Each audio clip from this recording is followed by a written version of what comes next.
Okay, so welcome back and pagpapatuloy natin yung topic natin regarding prospecting. So marunong na kayo mag-warm market, marunong na rin kayo gumamit ng Facebook Marketplace and Facebook groups. Right now, pag-uusapan natin is yung mga real estate marketing apps available dito sa Pilipinas. Maraming real estate marketing apps and I'm just gonna discuss a few. So let's begin. So topics natin for the day is what are the different apps available? Well, actually, yung apps available na ginagamit namin, no? And magfo-focus tayo sa isang app lang today and that is One Property, no? So tuturuan ko kayo mag-set up and how to use One Property, no? So wala akong ini-endorse sa mga to. It's just ito lang yung mga ginagamit ko, alright? So let's begin. So ito yung mga apat na real estate apps na ginagamit natin. Lamuti, very sikat yan, matagal na, very established. Oh My Home, Property 24, and One Property. So right now magfo-focus tayo for One Properties because sa lahat ng experience ko, pag baguhan ka, One Property ang may pinaka-traffic. Sila Moody is good but you have to pay. Okay? Si One Property allows you to list for free. Okay, nandito tayo sa oneproperty.com. So, yung spelling yan is with a double E. Nakikita niyo naman dito. Tapos, kung wala pa kayong account, gagawa tayo ng account. Okay? So, available to sa Android. Sa iOS, hindi siya app. I-access mo siya through Google Chrome. Okay? So, pag wala pa kayong account, click nyo lang tong register. You can log in with Facebook or Google. Very simple to, hindi to complicated. It's something na alam kung kayang-kaya nyong gawin. Well, ito-demonstrate ko lang rin. Pag kilig mo tong login with Google, kung ano yung mga naka-register mo dito na account, automatically ilalogin ka niya. For this case, ito, naka-login na yung account ko. Alright? Pag wala pa, pakicreate ka niya ng account, napakadali lang. Alright? Once nandito ka na ngayon sa dashboard, unang-unang mong gagawin, of course, is matuto ka paano mag-navigate ng One Property. So, dito sa left side, makikita nyo yung leads. Nandito mo makita lahat ng mga nag-inquire sa'yo at lahat ng mga leads na bibigay sa'yo ng One Property. So, ang gusto ko ay One Property is because they give out free leads sa mga sellers. Namimigay sila ng leads. Mamaya papakita ko po. So, leads is hindi yung panintindihan. Yan po yung mga potential client, no? Na pwede yung tawagan, pwede yung offeran. So, binibigyan nila kayo ng opportunity kumontak ng mga buyer na kahit hindi sila nag-inquire sa'yo. Okay? So, dito, ang una-una nyo titignan, of course, syempre, is set up nyo yung account nyo. Bago pa na, pag first time nyo register dito sa One Property, alam ko papa-set up na nila kayo ng account. So, hindi naman siya mahirap. Paput nyo lang mga basic information nyo dito. And of course, let's jump sa pagpo-post ng property. So, pag nag-post kayo ng property, very straightforward lang to. So, ang unang-una natin gagawin is magpo-post tayo ng pictures pag nag-upload tayo ng property. Ang una-una yung pipiliin lagi, ilalagay sa pinakaharap is yung pinaka overview ng unit. Alright? Next is yung sala. Next is yung kitchen, bedrooms, toilet and bath, and of course, pinakahuli is yung facade and amenities. So right now, wala akong amenities sa pictures ko. Meron lang ako dito is facade. No? Facade meaning yung view ng building sa labas. Okay, so not the best picture out there, pero we have mas magandang picture. Okay? So dito, you can add na YouTube video kung meron kayo, 360 virtual photos, pwede din. Dito sa second is pwede ka, ipopost mo is, dito sa second is magpo-post mo. Dito sa second, just put condominium apartment for sale. Tapos, add additional key option. Lagay mo brand new. Tapos, pwede rin discounted promo if you want. Ano pa ba? Okay. Show more. Pag-ibig accredited. Very good. Lalagay mo rin pet friendly. Rent to own. Unfurnished. So, unit natin tawag dyan is unfurnished. Alright? And this is also RFO. So, putting this will help na makita lalo yung property mo when they search. Condominium apartment type, you put residential, number of bedrooms, 2, bathrooms, 1, unit size. Ito yung 32.17 square meter natin. Alright? So, add property details, number of cars, parking spaces. Wala naman tayong libre niyan. You cannot, pwede na hindi ilagay ito. Amenities, Meron tayong basketball court. Ano pa ba? Shower amenities. Ayan, commercial center.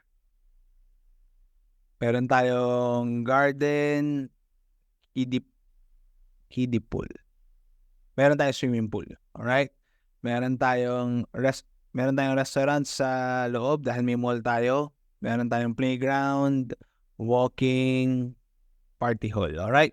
Function hall din na rin yun. Ito yung mga amenities natin. Okay, 24-hour security, CCTV. Alright. Shower features, elevators, of course, entrance gate. Okay. Heat and smoke detectors, sprinkler system, Wi-Fi, water supply, of course, backup power. Okay? So, ito yung mga meron tayo. Pwede nyo ito tandaan. You can just select yung mga sinelect ko. Alright? Tapos, if this would be in Manila, because Manila yung project ko, syempre kung Pasig ipopost mo, ilalagay mo dun sa project natin sa Pasig. Syempre, keep in mind na hindi accurate yung address. If hindi yung maharap yung address, just put yung municipality. What are you selling? Describe ko. Ang pinakamagandang example nito is yung parang binigay niya yung example, RFO 32.17 square meter 2-bedroom condo rentong through Pag-ibig in Manila. I can just use this. Kiklik ko na lang siya. Parang di na mahirapan. So, dito, maglalagay ka dito ng information. Meron akong naka-copy-paste na. Alright yan. So, kinopy-paste ko na yung description. This will also be provided. So, makikita nyo dito, basic na lang, yung mga basic information lang. Nag-add ako ng mga nearby locations and of course, yung promo natin in a nutshell. Okay? So, add additional property description. Pwede nyo i-click yan. Lalagay mo yung address. So, ito yung complete address ng property mo. Ang lalagay ka dito is Urban Homes Itanas Condo Paeta 10. Alright, so yan yan. Developers is 8990 Holdings.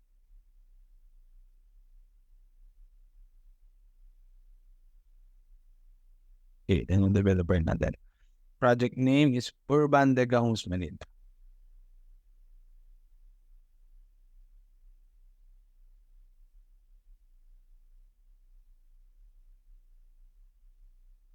Alright, total contract price nito would be around 3.2 million.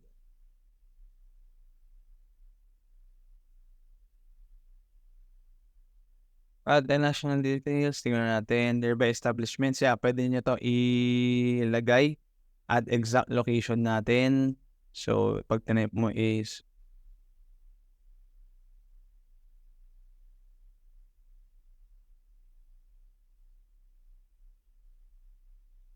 Urban Dega Homes. Pwede nyo ilagay dyan. Alright? So, ganyan lang siya. Napakasimple lang, right? So, after nito, check mo lahat. Submit. So, namin dito, you can post 5 out of 5 properties allowed today. So, 5 properties ang pwede nyo i-post every day. Make sure you maximize that. Submit nyo siya. Alright? So, ganoon lang. Very simple lang, no? Very simple lang gumamit ng one property. At pag may mga i-inquire sa inyo dito, dito nyo siya makikita sa leads here. So, makikita nyo, meron akong currently 1,000 plus leads. So, yan po yung mga leads ko. And may mga na-shoot na tayo dyan. Hindi naman lahat kumuha, pero it's good to know na meron, no? So, you can see dito, makikita nyo, meron tayong direct. Ito, direct inquiry, elite partner, meaning ito yung nag-inquire directly dito sa mga posts nyo. Okay? And lead boost is pag nag-boost ka. It's a form of paid ads. Pwede kayo magbayad dito para mas makakuha na maraming exposure yung leads nyo. We will go deeper in it maybe next time. Pero right now, I suggest ito muna kayo, direct inquiry lang. Tapos meron tayong tinatawag na ito, mga lead matching plan. Ito yung sinasabi ko kanina na namimigay sila ng mga client na tingin nila pasok dito sa mga ino-offer mo. For example, may post ako dito, condominium apartment sa Pasig na tag 2.9 million to 3.5 million. Ang preference ng leads ko is 2.4 to 3 million dito rin sa Ortigas Pasig. So, minamatch tayo ni One Property based lang sa preferences sila. So, it's very good. So, ito, taga-Europe to. Okay? So, United Kingdoms, New Zealand pala. Sorry. Taga New Zealand to, pwede ko, siya i-kontakin, no? Kung meron kayong WhatsApp, Viber, i-save nyo yung number nila, pwede nyo sila i-message. Or kung may iPhone kayo, pwede nyo sila i-message. Kung mayaman lang talaga kayo, pwede nyo rin sila tawagan. Alright, so ganun lang. Very simple lang. Yan lang yung basic ng One Property. For in-depth neto, pwede naman namin kayo turuan, pero not this time muna. So, ang dalawa lang kailangan nyo malaman dito is paano mag-post at paano makakita ng leads. One thing bago tayo matapos. Kunyari, nag-inquire sa inyo tong si Norma, tinawagan nyo siya, pwede nyo palitan yung status niya to change nyo siya. Pwede nyo siyang ilagay as cold para hindi mo makalimutan. So, may mga iba-ibang ako dito. Status ako dito, you can create your own para lang hindi kayo malito. Because kung gano'n nakarami yung yung leads nyo, katulad nung sa akin, nakakahilo na siya. So, dapat meron siyang mga, tulad na to, meron to negative, no? Yung iba replied, hindi nakakontakt. So, we keep following them up. Isa pa pala sa kailangan nyo makita is, makita niya dito yung last activity nila before. So, like this one, si Jean, was active 18 hours ago. Si Palita is 1 hour ago. And you can see, meron dito, no? Why is this important? It's because yung mga client nyo na hindi yun na nako-contact, like this one, January 26, magugulat ka, active sila 14 hours ago. So, ibig sabihin, nakikita mo yung mga leads mo na naghahanap pa rin continuously. So, do your best na contact sila, especially this one, taga-ibang bansa siya. So, napipindot to para makita mo kung sino yung pinaka-active recently. No? Very powerful tong tool na to ni One Property. Isa pa pala, pag kunyari may inquiry kayo, pwede nyo i-click yung inquiry nyo. Alright, so kunyari ito, may nag-inquire sa inyo. Meron kayong ability to call them. Meron rin kayo, pwede nyo silang tawagan. Or pwede nyo rin sila sendan ng lead mail. So, what is a lead mail? Lead mail is yung mail dito mismo sa One Property ginagawa. So, pag nag-send ka ng lead mail, pwede mo siya sendan sa email niya or dito mismo sa lead mail. Dito yon, okay? So, pwede mo siya replyan dito. This is good kasi sometimes mga buyer natin gusto nila dito, ayaw nila tinatawagan sila agad. So, it's another way to contact them and to follow them up, no? That's One Property. Napaka-simple lang yung gamitin. Makakatulong ito sa journey nyo sa paghahanap ng mga clients, no? So, ang activity lang natin is, of course, create an account and post your first 5 listings. Yung mga material nyo will be available doon sa folder sa Google Drive, kung saan nyo pwede kunin lahat ng mga pictures, and of course, yung mga pwede nyo i-post is also nandun sa cheat sheet. So, ganun lang. Good luck sa inyo.